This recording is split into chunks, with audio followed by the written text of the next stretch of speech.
I'm Tracy Baxter with today's Record Newswatch.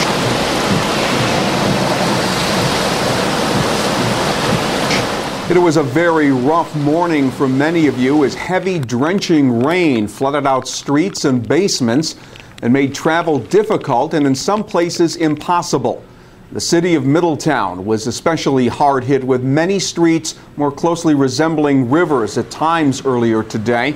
A big trouble spot was Sterling Street, where residents woke up to the unsettling sight of water high enough to force the closing of their street. We're in a mini river here. Like, the water is coming up out of here, down here. The water is flooded all the way clean down to the end of the road. My driveway, we can't come in and out.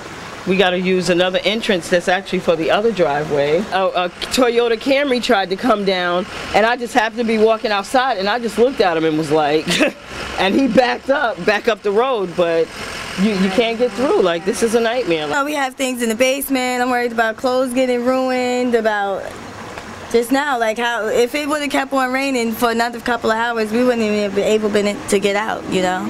So it's definitely scary. Middletown Mayor Joe DeStefano said as of 11 this morning, his city had gotten about 5 inches of rain, with the city's wastewater treatment plant attempting to deal with a 25 million gallon flow compared to the normal 5 or 6 million gallons. And the mayor sympathized with suffering city residents, especially those on Sterling Street, where a past project was supposed to have alleviated flooding problems. We do have significant flooding on Wisner, Midland, Lake. The sewer is surcharging. Fulton, I believe, is now flooded. Sterling, where we just spent almost $4 million to correct the problems. We're surcharging, and Sterling Street has been closed.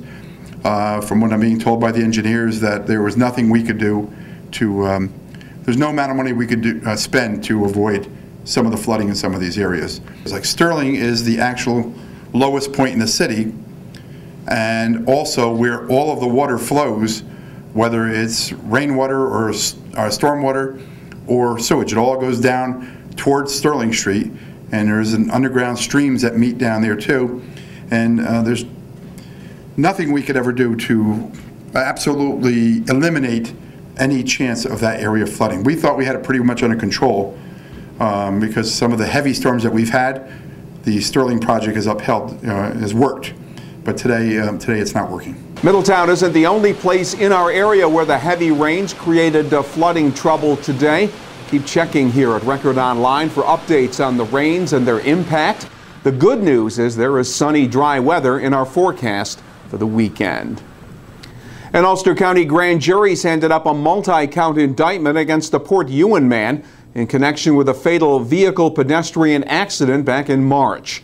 The indictment filed against 44-year-old Paul Degraff charges him with 4 counts of vehicular manslaughter and aggravated driving while intoxicated. 18-year-old Derek Wood of Ulster Park was struck and killed by Degraff's pickup truck as he was walking along Salem Street in Port Ewen March 28th. Police say Degraff's vehicle hit Wood after going out of control at a curve. In the town of Saugerties, 9 people were left homeless after a fire ripped through an apartment house on Glasgow Turnpike last night. Investigators believe the fire may have started in the upstairs bedroom in the 4-unit apartment house located in the hamlet of Schulte Corners. There were no reports of injuries, no word on the possible cause of the blaze. It took members of 7 area fire companies about 90 minutes to get the fire under control. Meantime, an investigation's underway into the death of a Parks Department worker at Harriman State Park. Authorities say Lance Gayton of Highland Mills died of injuries suffered Wednesday morning while working with heavy construction equipment. No further details concerning the incident were released. Gayton was reportedly working alone at the Humans Flats garbage transfer station on the state park property when the accident occurred. Kingston City Police have charged a man with felony grand larceny for falsifying weekly payroll records at his place of employment, indicating that he was at work when he was not. 53-year-old Stephen Fragner of Livingston, New York, is accused of stealing more than $1,000 between April and July of this year.